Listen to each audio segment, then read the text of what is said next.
Assalamualaikum warahmatullahi wabarakatuh. Alhamdulillah nahmaduhu wa nasta'inuhu wa nahdihi wa nastaghfiruh wa na'udzu billahi min shururi anfusina wa min sayyiati a'malina. May yahdihillahu fala mudilla lahu wa may yudlil fala hadiya lahu. Asyhadu an la ilaha illallah wahdahu la syarika lahu wa asyhadu anna sayyidana Muhammad abduhu wa rasuluh. Allahumma salli ala Muhammad wa ala alihi wa sahbihi ajma'in. Amma ba'd. Syukur walhamdulillah kehadirat Allah Subhanahu wa taala, kita merafakkan rasa seronok, rasa bahagia, rasa gembira kita. Begitu juga ya, rasa sedih, rasa susah ya, sebab baru nak boleh ya, PKP. Dulu PKP ya. Jadi alhamdulillah semua rasa-rasa tu tuan-tuan datangnya daripada Allah ya. Rasa yang baik kita panggil baiklah, positif, dan rasa yang kurang baik yang kita kata negatif pun semuanya daripada Allah. Yang itu yang kita kena sama-sama sedari benda tu dan kita kembalikan kepada Allah ya. Jadi saya mengucapkan ribuan jutaan terima kasih kepada jamaah Surau Al-Mustaqim yang mana saya telah di Penang bulan Mac lepas ya. Sudah lama di Penang, tapi apakan daya ya, lepas je dalam cuti sekolah bulan Mac tempoh hari ya, ataupun awal tahun ni dah adalah satu perkara yang kita perlu hadapi sama-sama seluruh dunia. Jadi tarikh kita ditunda kepada hari ini, alhamdulillah. Yang saya dipahamkan juga ya, terima kasih kepada yang saya hormati ya, Tuan Habib Roslan ya, yang dulu saya panggil Cikgu Syed Roslan, jiran, betul lah, memang jiran di Taman Parit Jaya. Abah saya mantan Naib Qadi Ustaz Haji Muhammad Hashim bin Haji Saleh ya, di belah Parit sana. Sampailah ke Teluk Perang, itu dia punya sepadan ya. Sampailah ke Chopin kanan. Sampailah ke Simpang 3 dan membawa ke Kampung Baru Watah. Boleh ke cakap Parit ni? Boleh lah kan? Kalau saya kuliah di Pantai Remis, saya cakap bahasa sana lah, bahasa utara lah ya. Jadi syukur alhamdulillah ya, pinangan itu diterima. Saya dihubungi dan saya menghubungi semula Cikgu Syed baru-baru ni untuk kita berada di rumah Allah ya, yang namanya cukup indah ya. Desa Seri Iskandar ni nama musalla ataupun suraunya cukup indah, disebut 17 kali sehari semalam. Kalau tak sebut tu tak sah Al-Mustaqim kan, ihdinas siratal mustaqim. Yang mana saya berjiran jugalah dengan tuan-tuan, tapi ke sana sikitlah, Puncak Iskandar ya. Nama musalla ataupun suraunya Al-Munawwarah ya. Saya cadangkan nama itu sebabnya rasa seronok sangat bila sebut tentang Madinah dan juga Mekah ya, dan diterimalah sampailah sekarang ya. Surau Al-Munawwarah tu Puncak Iskandar, Al-Mustaqim di Desa Seri Iskandar, alhamdulillah ya. Nama-nama yang cukup indah. Dan saya sebenarnya rasa bertuah sangat kerana surau ini ya, Surau Al-Mustaqim ini memberi peluang dan ruang kepada saya, bukanlah nak mengajar pun ya, baca-baca aja ya. Kita nak kongsi-kongsi apa yang ada dinukilkan, dibahaskan oleh para ulama, khususnya yang kita ambil kitab ini iaitu Al-Halal wal Haram fil Islam ini oleh Profesor Syekh Dr. Yusuf Al-Qaradawi. Orang duk baca dulu Qardawi kan, dia sebenarnya dalam bahasanya Qaradawi, ada baratah tu Qaradawi ya. Tapi apa pun kita masukkan orang yang sama ya. Jadi Syekh Dr. Yusuf Al-Qaradawi ini orang Iraq, ya, orang Qatar, ya, tapi mendapat keistimewaan yang cukup, ya, sangat istimewa ulama ini, kerananya dia masih lagi hidup, masih bernyawa, ya, walaupun pelbagai ancaman dan ujian, ya. Alhamdulillah kita dapat belajar pula daripada salah satu kitab yang ratusan kitab dia. Ratusan, ya. Kalau untuk dia punya pembentangan kertas kerjanya ribuan. Tak termampu, ya, kita nak kejar, tapi kita dapat sikit pun insya-Allah, ya. Mudah-mudahan Allah terimalah, dan kita panjatkan juga, ya, semoga Syekh Dr. Yusuf Al-Qaradawi ini sehingga akhir hayatnya terus berada dalam dan menyumbang khususnya dalam dakwah, ya. Dan sekarang ini seluruh dunia, ya tuan-tuan, kita akui kita bukannya insan yang kuat, kita bukannya makhluk Allah yang hebat. Ada makhluk yang tak tahu lagi vaksinnya. Oh, cukup, ya. Cukup kita gerun. Bukan kerana takut mati tu, bukan. Bukan kerana risaukan tentang gejala yang boleh menyebabkan apa-apa sebab yang boleh menyebabkan sakit dan sebagainya, bukan. Kerana sakit dan mati itu pun datang daripada Allah. Tetapi kalau kita tidak mengambil tindakan yang sekarang, seperti sekarang ini, maka mungkin segala amal Islami kita, dakwah kita, menjaga agama kita ini pun tak dapat berjalan, ya. Ingat tak tuan-tuan, mula-mula dulu, ya, ada orang bandingkan, boleh kita mukadimah sikit, ya, boleh, ya. Okey. Orang bandingkan antara usaha dakwah Islamiah khususnya, ya, masjid, surau, kuliah, dibandingkan dengan pasaraya, dibandingkan, ya, dengan tempat yang kita kata lebih baiklah rumah Allah. Kenapa ditutup, kan? Kenapa ditutup? Tapi yang ini terus dibuka. Ada social distancing, ya, penjarakan sosial. Masjid pun boleh buat, surau pun boleh buat, ya. Tapi ingat, ya, nasib baiklah Menteri Agama yang mana juga menterjemah dan mensyarahkan kitab ini, dan beberapa lagi barisan panel yang ada dalam kitab ni, ya, yang memberikan kita penjelasan yang kita rasa tenang, kita rasa boleh terima, ya.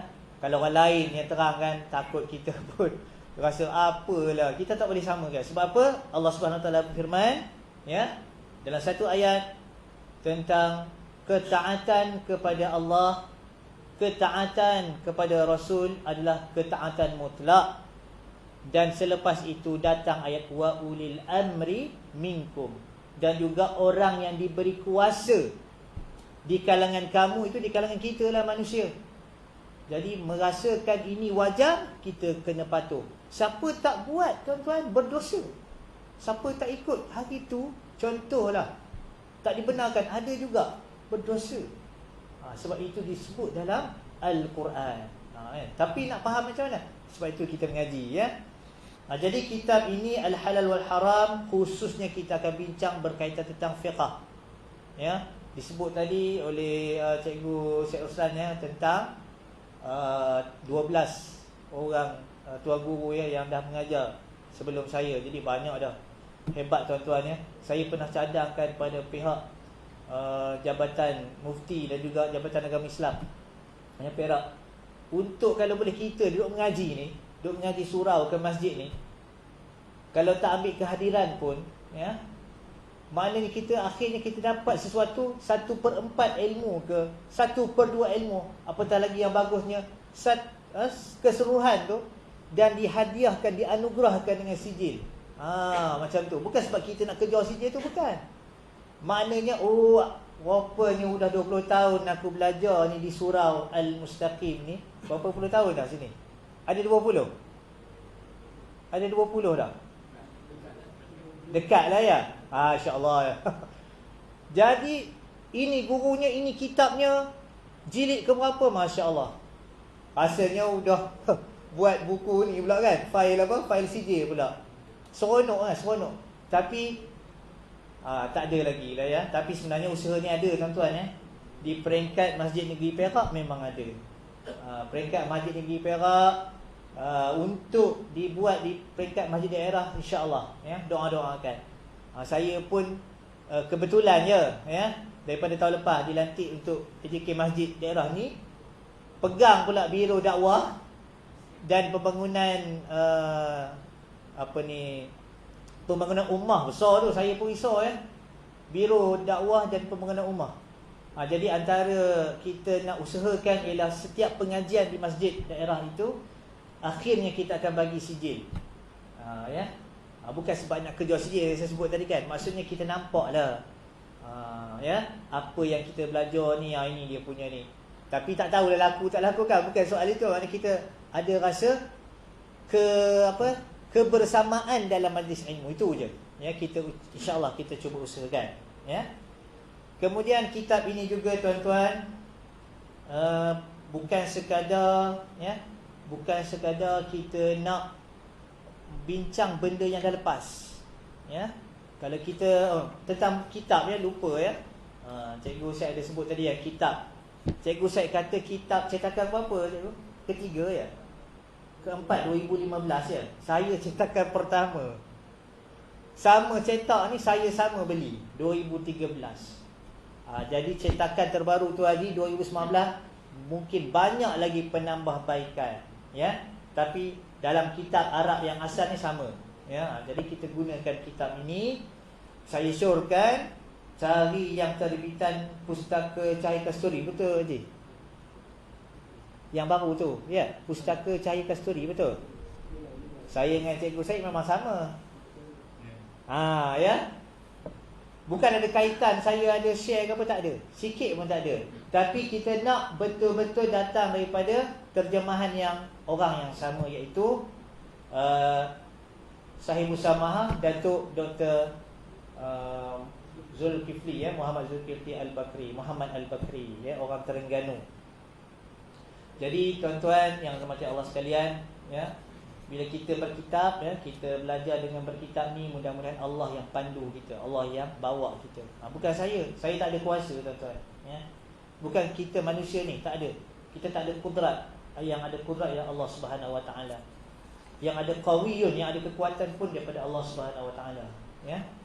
Jadi seterusnya Dr. Yusuf Al-Qaradawi juga menyusun kitab ini ya, apabila ya kita kerajaan Malaysia pada tahun 2000 ya, 2001 ya, telah mengiktiraf, memberikan anugerah tokoh Ma'al Hijrah peringkat kebangsaan kepada Dr. Yusuf Al-Qaradawi ini, yang bersama dengan tokoh tempatan ketika itu juga namanya Tan Sri Dr. Yusuf Noor. Yusuf dua-dua. Kebetulan ya, dua-dua Yusuf waktu itu. Jadi antara sebab itulah ya, mudah lagi urusan terjemah ni. Ya. Untuk kita dapat ilmu tu, bukan maknanya Dr. Zulkifli ni dia terjemah tanpa berjumpa dengan pengarang asal. Bukan gitu. Itu kurang. Dari segi kita kata terjemahan tu, kalau orang dah meninggal tak apa tuan-tuan. Orang yang masih ada, elok kita jumpa dengan penulis asalnya, minta izin, minta panduan. Macam kita ngantor tesis lah, ngantor kita punya hasil kita punya kerja kita ni, tunjukkan pada kita punya penyelaras ya, supervisor. Tunjuk, tengok, boleh. Ini ubah sikit. Macam tu lah. Adab dengan ilmu tu ada. Jadi insya-Allah kita akan dapat keberkatan dengan belajar kitab ni. Okey, kitab ni juga saya bawa di sebuah masjid ya, dalam daerah Perak Tengah ini. Dan untuk masjid itu kami dah sampai ke bab yang kedua ya, dan nak habis dah pun, pada bahagian mencari rezeki dan pekerjaan, muka surat 218. Ya, tapi perlahan-lahan ya, bersabar tuan-tuan pun kena sabar banyak kan. Kita niat kita bukan nak menghabiskan kitab, kita nak faham walaupun sedikit ya. Okey, insya-Allah masjid ataupun kita kata surau yang menganjurkan pengajian ya, yang berkitab ini lebih baik berbanding kalau pengajian tanpa kitab ataupun yang tahunya yang bagi ceramah je, ya. Yang mendengarnya, yang jadi belajarnya, pelajar-pelajarnya tak tahu. Itu susah lah sikit ya. Itu nasihat jugalah daripada Jabatan Mufti Negeri Perak ya. Dia minta supaya semua guru-guru yang tauliah daripada Jabatan Mufti menitik beratkan hal ni. Jangan pula kami pula yang tak mengajar macam tu ikut apa terlintas di kepala, jangan ya. Kalau terlintas di kepala macam-macam ya. Tambah lagi macam-macam hal sekarang kan. Jadi apa pun yang kita nak ialah kefahaman ya. Kalau ada soalan tuan-tuan, terutamanya bab fiqh ni, kita akan bagi ruang ya. Kita tak nak supaya kefahaman kita tu di dalam ini, dalam rumah Allah, dalam surah Al-Mustaqim ni berbeza dengan bila kita tanya orang lain ataupun di luar sana. Contoh ya, saya buat satu contoh tentang dalam kitab ni. Pernah saya bawa di masjid, bukan jauh ya masjidnya, masjid RPA Gelung Pupuyu, Masjid At-Taufiqiyah ya.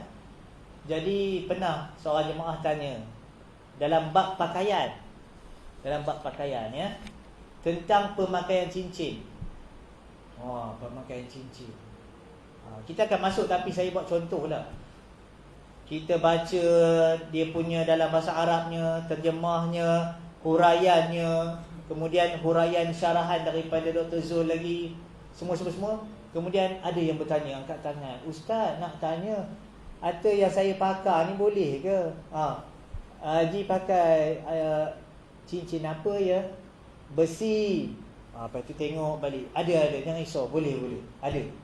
Tapi tak disebut. Bila huraian last sekali, sebab tak sabar kan. Dalam bab cincin ni panjang juga. Pemakaian orang lelaki ni boleh ke? Cincin boleh. Tapi macam mana pula yang ada mah? Apa dia? Contoh yang disebut suasa kan. Dulu tak ada masalah kan. Jadi kalau haji rasa tak yakin, ada rasa ragu-ragu, was-was, usahlah dipakai ya. Itu je.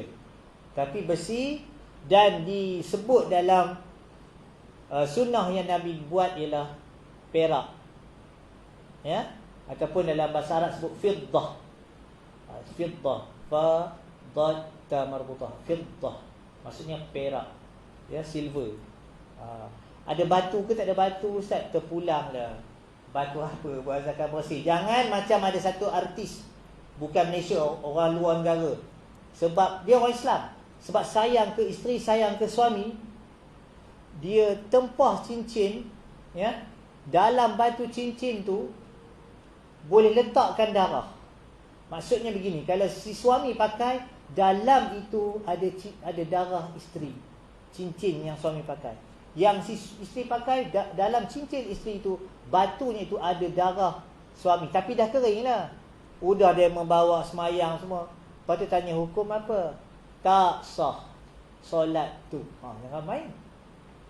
Ustaz, darah kering. Bukan soal darah kering, darah itu dah jadi sebahagian pakaian itu.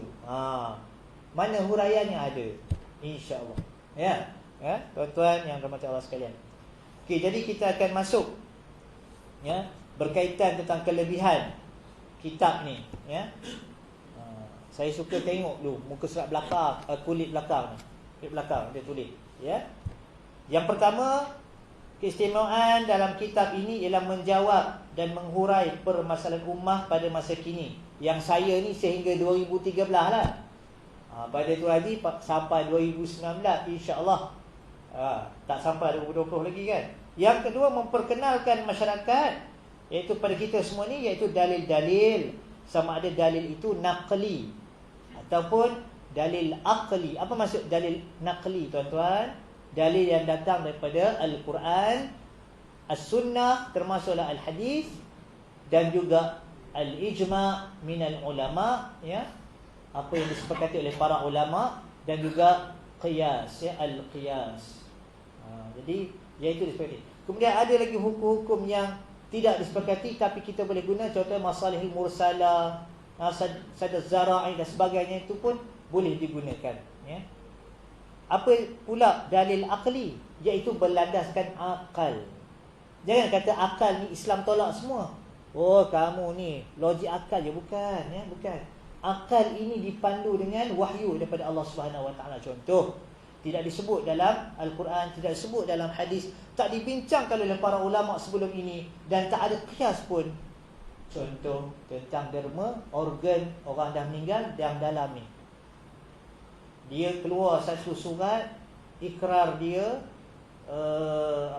aku janji dia, perjanjian dia untuk derma organ dia sekiranya dia meninggal dalam keadaan sihat. Ya, maksudnya bukan sakit yang organ tak boleh digunakan, yang boleh digunakan untuk didermakan pada orang lain. Maka apa hukumnya? Tak ada. Carilah dalam Quran, memang tak ada. Bukan maknanya Quran ada ataupun sunnah ni tak lengkap, bukan. Ya. Maka ambil kaedah-kaedah yang lain, maka itu juga dibenarkan, termasuklah menggunakan dalil akal ataupun dalil akli. Yang ketiga, memimpin pembaca, ya, memimpin kita semua untuk ma'rifah, iaitu mengenali cara istinbat hukum, walaupun kita tak perlu belajar, ya. Maknanya macam mana sesuatu hukum tu tuan-tuan dikeluarkan berdasarkan fiqh semasa ni, macam mana benda ini dikatakan halal, haram, makruh, apa lagi, sunat, dan satu lagi harus, kan, al-mubah ataupun al-ibah, macam mana? Maka kita boleh dapat ilmu tu daripada dalam kitab ni, insya-Allah. Kemudian yang keempat, menjelaskan bagaimana penggunaan kaedah usul fiqh dan juga kaedah fiqh. Beza, ya, kaedah usul fiqh dan kaedah fiqh. Kita akan lihat juga. Kemudian mengemukakan fatwa para ulama dan juga pandangan atau pendapat mereka. Yang maknanya bukan Syekh Dr. Yusof Al-Qaradawi pandangan dia tak. Sebab dia pun ramai tuan guru dia, ramai syekh-syekh dia, dan ramai juga pelajar-pelajar anak murid dia, ramai sangat. Mendahulukan maslahah ataupun kepentingan, ya, dan juga menolak mafsadah, iaitu yang boleh menjadikan kerosakan, ya, mafsadah. Dalam mengemukakan hukum ijtihad. Ini kita pun dapat ilmu sudah lah, kan. Kita bukan para mufti, ya, nak keluarkan hukum, tapi ada juga, ya, yang dipanggil netizen, ya. Netizen ambil sikit lah, kan, zaman sekarang ni. Orang tu elok pakai tudung, bila buka sikit udah apa ni, kan. Netizen. Jadi Masya Allah, yang itu, perkara ini boleh menyebabkan fitnah semula kepada agama Islam kita, ya. Kemudian seterusnya, tidak terikat dengan hanya satu-satu mazhab. Tuan-tuan, kita ada dua jenis mazhab. Jangan terkejut pula, Ustaz, saya belajar 4. Maksud dua jenis mazhab ni, iaitu pertama mazhab akidah kita, yang kedua mazhab fiqh kita. Okey, apa mazhab akidah kita, tuan-tuan? Mungkin ada lah belajar, kan, selama hampir 20 tahun, kan, atau tutup guru mengajar sini, kan, iaitu ASWJ. Apa dia? Ahli Sunnah wal Jamaah. Itu je, jangan ada lain. Itu mazhab akidah kita, ya, kepercayaan kita, i'tiqad, keterikatan kita kepada Allah Subhanahu Wa Taala. Hanya ahli sunnah wal jamaah. Kemudian mazhab yang kedua itu mazhab fiqh.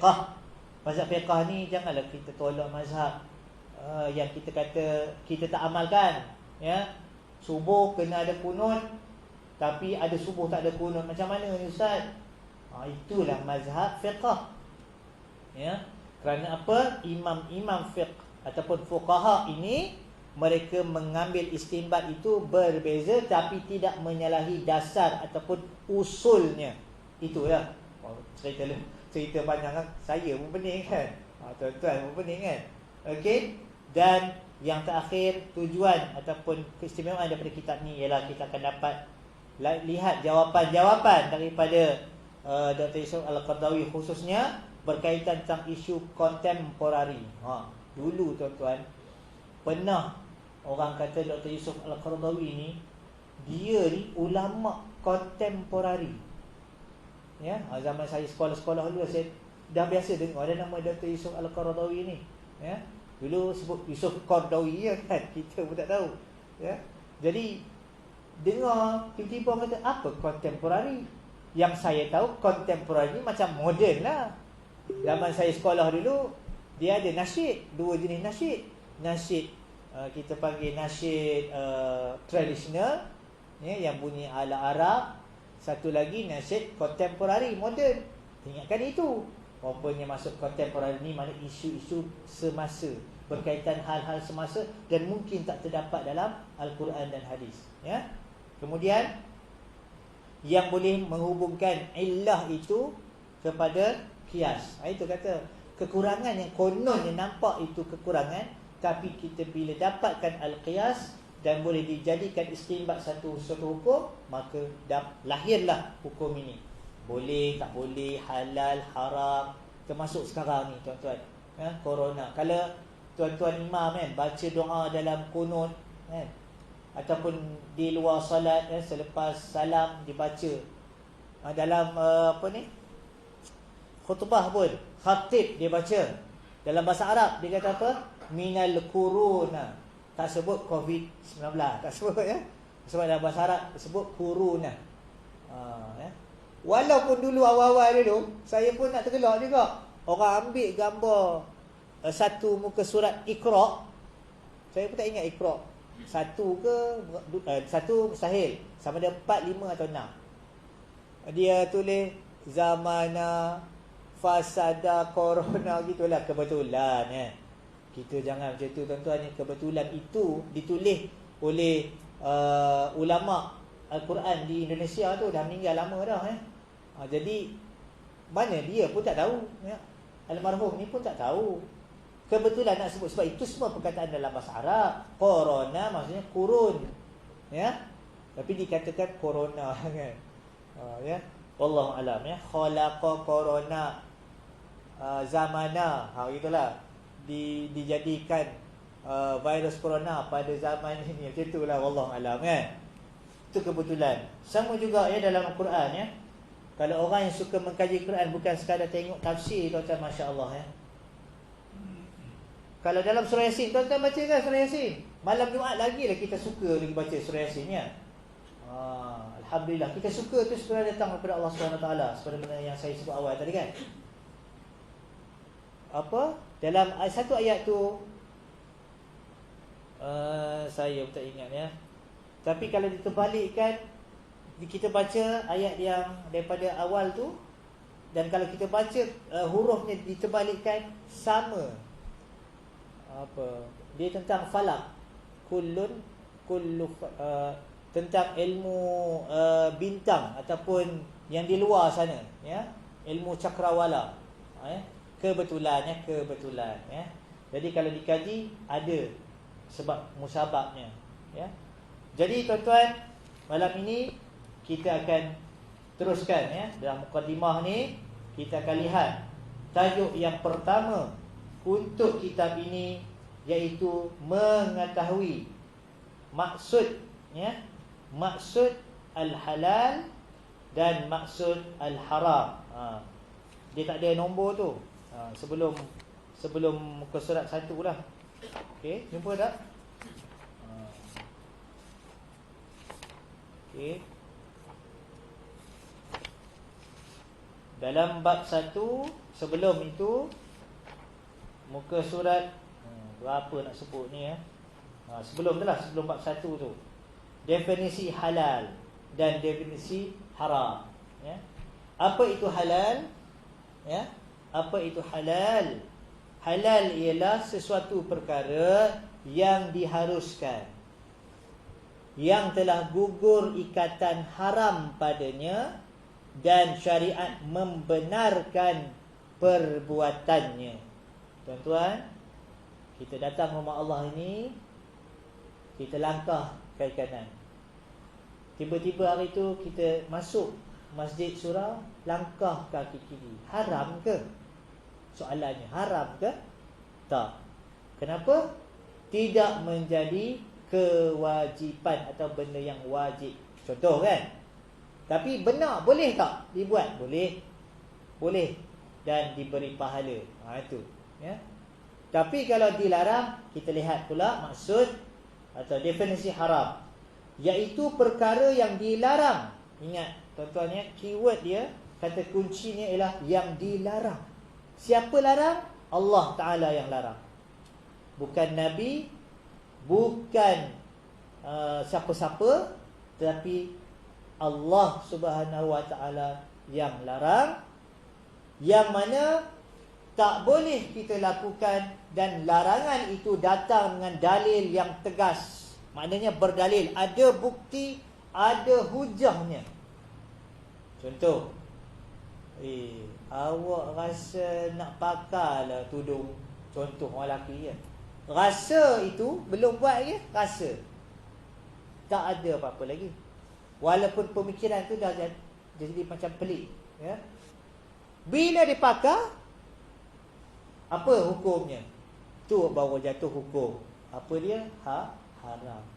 Kenapa? Allah dah ciptakan kita jantinanya lelaki.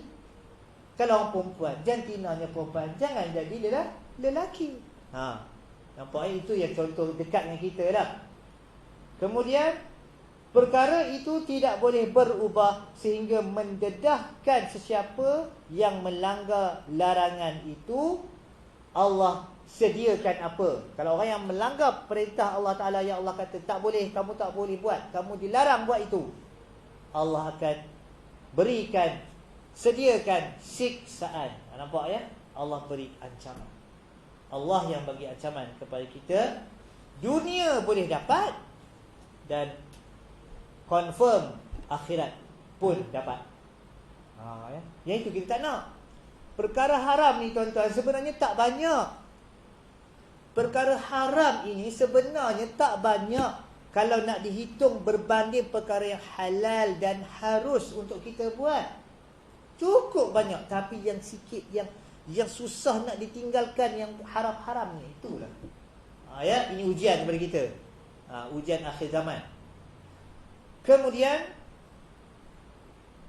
ada perkara-perkara ini, ya, yang haram ini, hukumannya itu telah ditetapkan dan diterangkan oleh Rasulullah sallallahu alaihi wasallam di dunia ini. Ya. Contoh membunuh diri, ya, membunuh diri. Tak kiralah macam mana kaedah membunuh diri.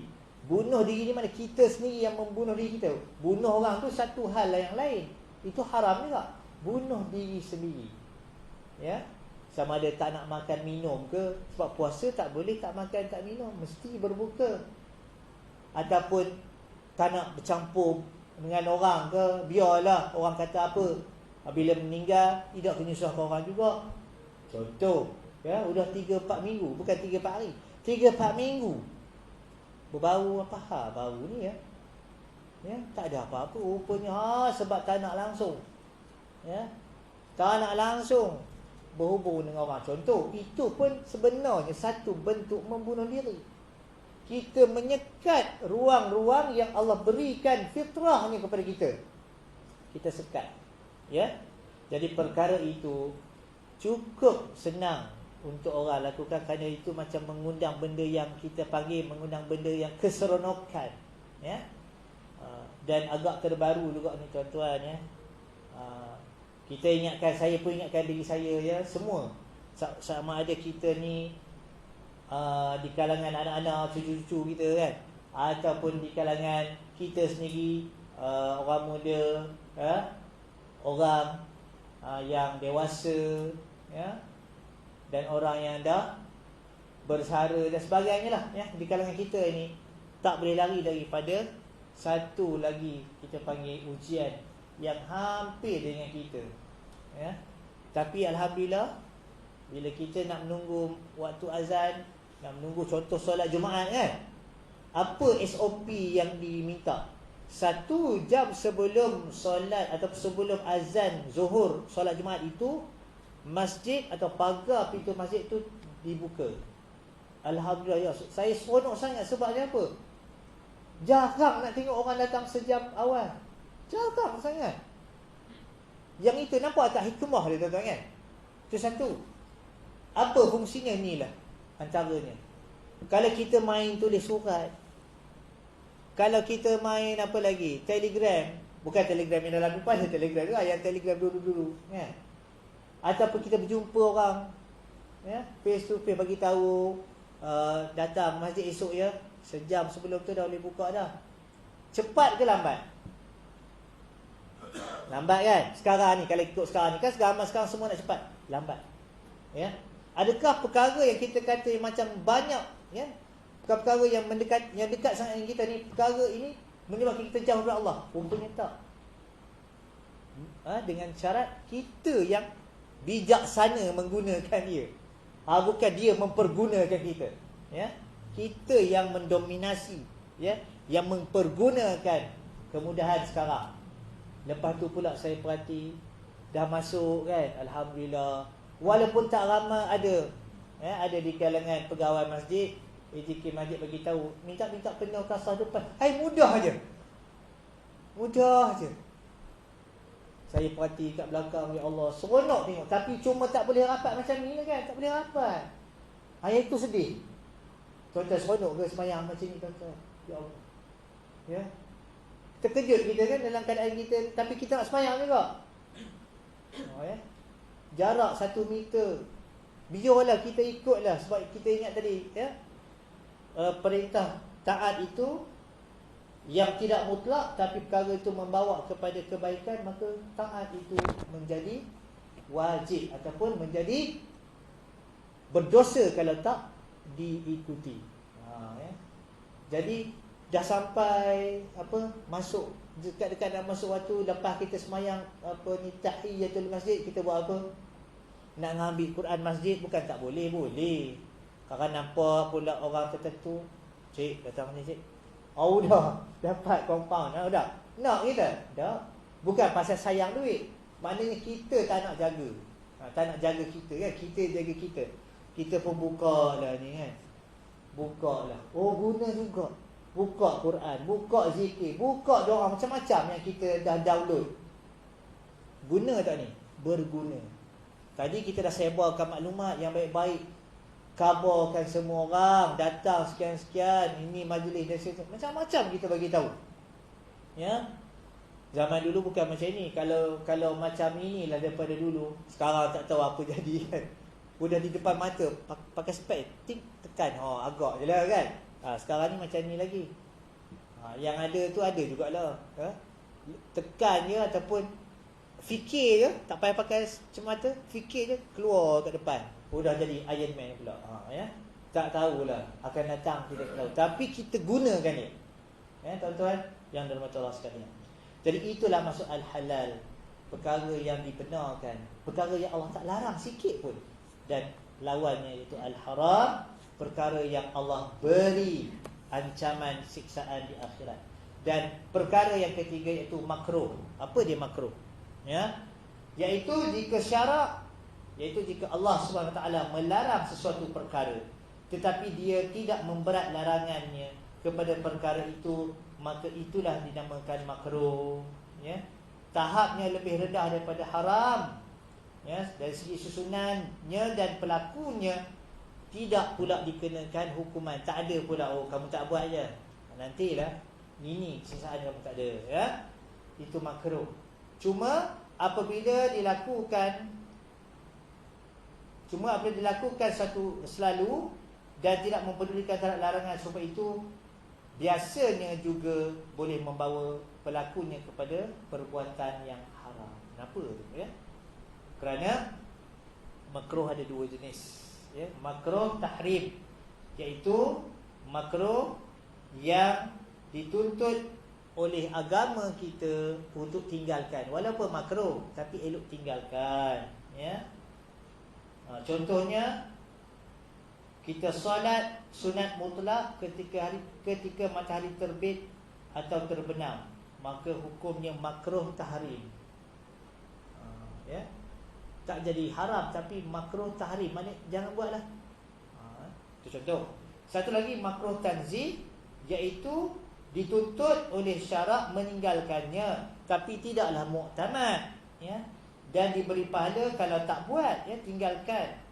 tapi tidak dikenakan azab. Contoh, nak puasa hari Arafah bagi orang yang berjamaah haji, yang ahli haji, yang pergi ke Mekah, yang menunaikan haji, dia nak puasa pada hari Arafah, hukumnya makruh. Makruh apa? Tanzih, makruh yang tidak muktamad dan tidaklah berdosa, tapi kalau tak buat berpahala.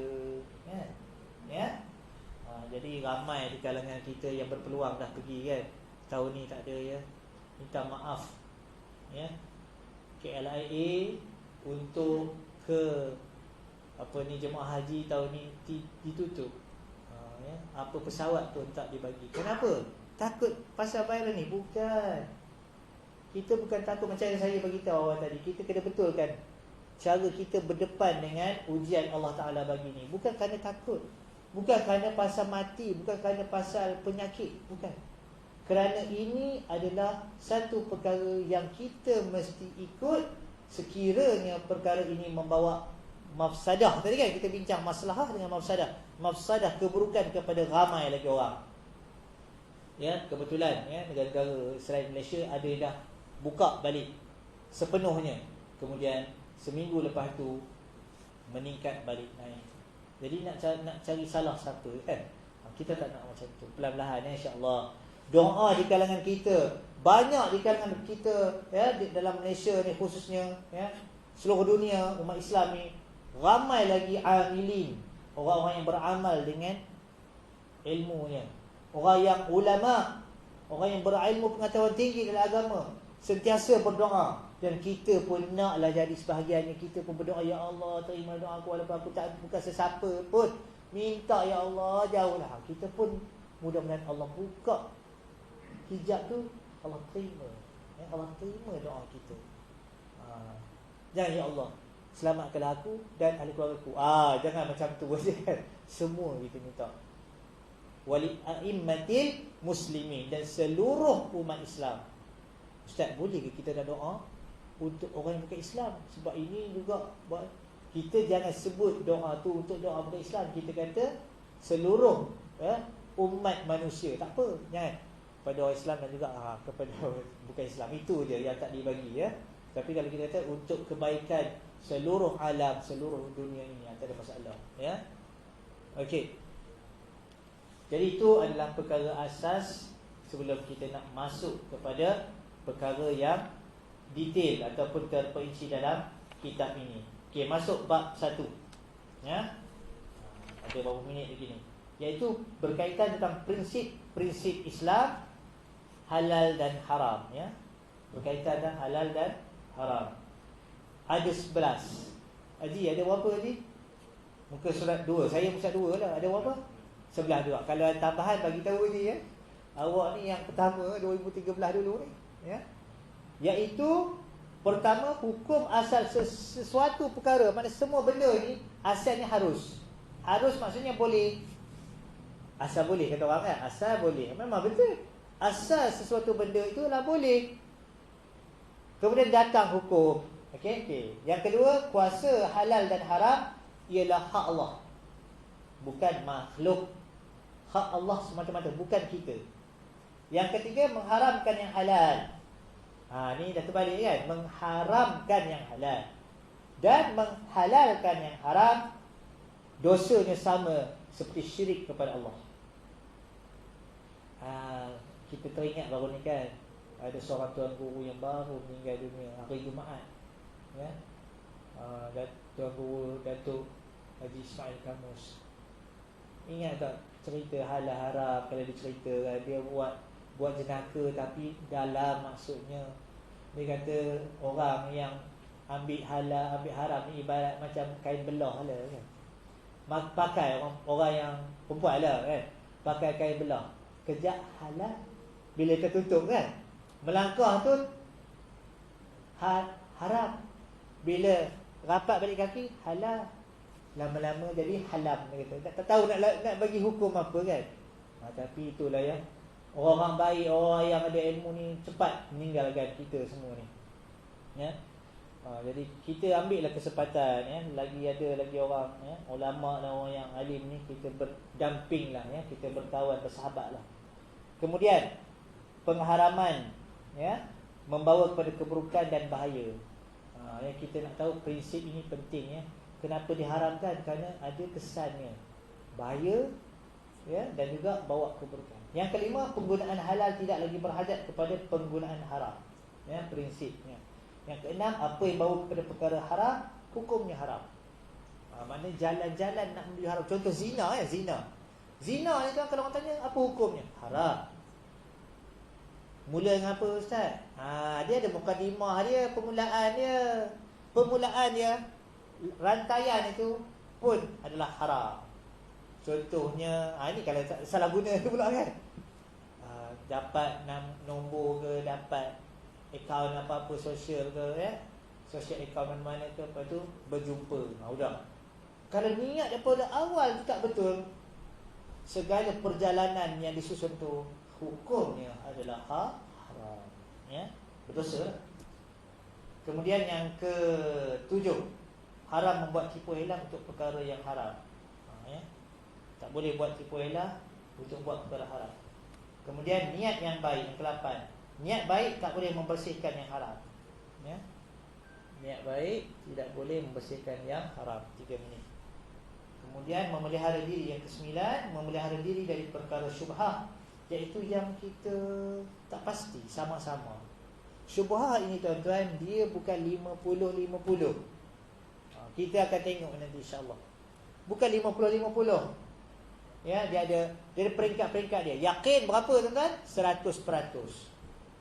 Yakin. Kemudian dia ada zon, kemudian dia ada syak, kemudian dia ada tadi apa? Syubhah.